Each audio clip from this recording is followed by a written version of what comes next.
En el Evangelio de la semana pasada, Jesús nos había enseñado a compartir. Cuando se comparte, sobra. Cuando se acapara, se desperdicia. Cuando Jesucristo hace el signo de darle de comer con 5 panes y 2 peces a toda aquella multitud, Cristo manifiesta a una comunidad que cuando se comparte, sobra. Y hasta el punto que ellos recogieron después 12 canastos. La gente, al ver ese prodigio, quiere proclamarlo rey. Pero Jesucristo se va solo al monte a orar. ¿Por qué? Porque entendió que lamentablemente ellos no habían entendido el signo. Ellos quieren ver en Jesús el que les resuelve los problemas. Ellos quieren ver en Jesús el hacedor de milagros. Y muchas veces nosotros también. Y ese no es el objetivo, esa no es la propuesta que Cristo vino a hacernos. Por eso se va triste, se va desilusionado, porque no entendieron el mensaje que Él les quiso transmitir. Si cada uno de nosotros comparte lo poco o lo mucho que tiene, es capaz de saciar el hambre de los demás. Veamos el Evangelio de hoy. Cuando la gente vio que Jesús no estaba allí, ni tampoco sus discípulos, subieron a las barcas y fueron a Cafarnaúm en busca de Jesús. Al encontrarle a la orilla del mar, le dijeron: Rabí, ¿cuándo has llegado aquí? Como les dije, Jesús se va desilusionado al monte. Los discípulos se van en una barca para Cafarnaúm. La gente ahora queda desconcertada. No está Jesús, no están los discípulos y comienzan a buscar a Jesús y a los discípulos. Se han formado 2 grupos, los discípulos y la gente, la multitud como tal. Los discípulos sí entendieron. Los discípulos comprendieron el signo, el mensaje que Cristo les había transmitido. Pero también comprendieron, también entendieron que no era nada fácil. Hacer lo que aquel muchacho hizo, poner a su disposición todo lo que tenía para el servicio de los demás, eso no es fácil. Es fácil decirlo, pero vivirlo es muy difícil. Cristo después del monte se encuentra con los discípulos en la barca y llegan juntos a Cafarnaúm. Cuando están en Cafarnaúm es cuando llega la gente. Y entonces la gente llega y lo primero que hace es hacerle una pregunta a Jesús. Maestro, Rabí, maestro, ¿cuándo has venido aquí? Esa pregunta tiene como intención decirle: vas a hacer aquí lo mismo que hiciste allá. A ellos no les interesa cuándo llegó, si en la mañana, en la tarde o en la noche. No, lo que les interesa es saber si los prodigios que realizó allá también los va a realizar allí, en ese lugar. Es decir, ellos buscan a Jesús por un interés material. Valdría la pena que nos preguntáramos: ¿tú por qué buscas a Jesús? ¿Para que te resuelvas tus problemas? Como hacedor de prodigios y de milagros, estaríamos en las mismas condiciones que aquella gente que lo buscó en Cafarnaúm. Por eso escuchemos lo que Cristo le dice a aquella gente y a lo que nos diría hoy a nosotros también. Jesús les respondió: en verdad os digo, vosotros me buscáis no porque habéis visto señales, sino porque habéis comido de los panes y os habéis saciado. Obrad no por el alimento perecedero, sino por el alimento que permanece para vida eterna, el que os dará el Hijo del Hombre, porque a este es a quien el Padre Dios ha marcado con su sello. Si nos damos cuenta, Jesús no responde a la pregunta de ¿cuándo has venido aquí? Porque esa no era la intención de la pregunta. Jesús sabe muy bien cuál es la intención de la pregunta. Ustedes me buscan no porque entendieron la señal que yo les di. Ustedes me buscan porque les sacié el hambre.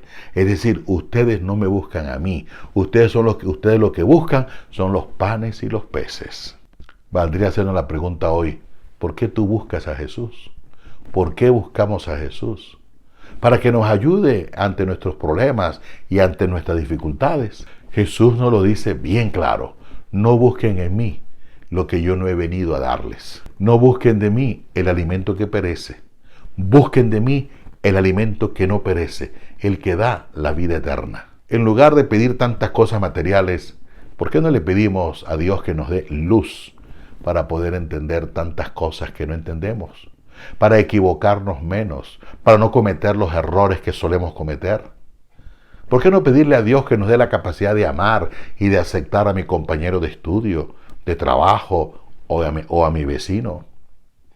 ¿Por qué no pedirle a Dios que me dé la capacidad del desprendimiento para poder compartir con los demás? Ellos le dijeron, ¿qué hemos de hacer para obrar las obras de Dios? Jesús les respondió, la obra de Dios es que creáis en quien Él ha enviado. Ellos entonces le dijeron, ¿qué señal haces para que viéndola creamos en ti? ¿Qué obra realizas? Nuestros padres comieron el maná en el desierto, según está escrito, pan del cielo les dio a comer. La gente que ha seguido a Jesús es gente buena. Gente que va a la sinagoga, gente que va al templo, gente que ayuna, gente que hace limosna, gente que reza. Y esa gente buena se acerca y le dice a Cristo, ¿y qué más tengo que hacer? Cristo le responde, que creamos en Él, que creamos en el Hijo que Dios nos ha enviado. Ahora la gente dice, eso es fácil, yo creo en Cristo, yo creo en Él. Pero tú sabes qué es creer en Cristo. Creer en Cristo es tener plena confianza, plena seguridad y asumir el proyecto de vida que Él nos ofrece. El proyecto de vida es lo que ha venido diciéndonos a lo largo del Evangelio. Donar nuestra propia vida al servicio de los demás. ¿Y qué me garantiza a mí que donando la vida, que confiando plenamente en Jesús, voy a tener una vida que no perece? Y es cuando le hacen la pregunta a Jesús, porque la gente confió en Moisés, pero Moisés los alimentó en el desierto, dándoles pan del cielo. Les dio un signo, les dio una señal, pero ¿tú qué me garantizas? Jesús lo que no quiere es que tú creas en Él, porque te resuelve la vida, porque hace prodigios, porque hace milagros. Él no quiere eso, Él quiere que tú confíes en Él. Es decir, Él solo te pide confianza. Ahora Jesús aprovecha el discurso de ellos para hablarles de un pan que perece, el maná, y un pan que no perece, Él, como pan vivo bajado del cielo. Escuchemos el Evangelio. Jesús le respondió, en verdad os digo, no fue Moisés quien os dio el pan del cielo, es mi Padre el que da el verdadero pan del cielo, porque el pan de Dios es el que baja del cielo y da la vida al mundo. Entonces le dijeron, Señor, danos siempre de ese pan. Les dijo Jesús, yo soy el pan de la vida. El que venga a mí no tendrá hambre, y el que crea en mí no tendrá nunca sed. Jesús le dice, el maná era pan que perece, pan para la vida diaria, perece. Pero el pan que yo les voy a dar es otro pan distinto. Lamentablemente ellos no entendieron. Como no entendieron, dice, danos siempre de ese pan, para no tener más nunca hambre, para no tener sed. No entendieron el mensaje. Y es por eso que hoy en día tampoco hemos entendido. Vivimos esforzándonos por aparentar. En nuestra vida existe un afán por las cosas materiales. Nos esforzamos, nos luchamos. Yo no digo que no sean importantes, sí son importantes, pero hay cosas que uno dice, ¿hasta qué punto son importantes? ¿Por qué tengo que tener las carteras de marca, de lujo?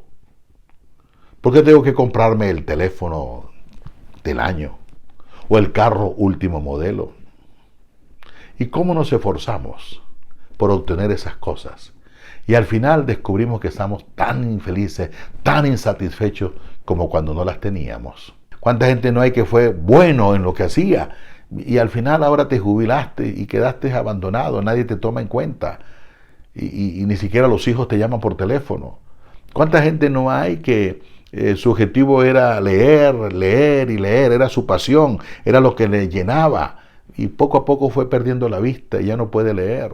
¿Cuánta gente no le encantaba escuchar la música? Le agradaba la música, eso le complacía, eso le daba satisfacción. Poco a poco fue quedando sordo. Y entonces, ¿cuánta gente no hay que le gustaba viajar? Y resulta que ahora ya no puede ni caminar, ya no tiene las fuerzas. ¿Por qué? Porque nos buscamos satisfacciones en cosas que perecen. ¿Por qué no buscar las satisfacciones en cosas que no perecen? Por eso Cristo, que nos conoce bien, quiere saciarnos esa hambre, esa angustia, esa necesidad y ese deseo de felicidad. Y nos viene a decir dónde está. En Él, en su palabra, en los evangelios. El hombre no es feliz porque lo busca por otros lugares. Búsquelo, porque Él es el que te va a dar el verdadero alimento que te va a hacer feliz en esta vida y también en la otra. Que Dios y la Virgen te bendigan.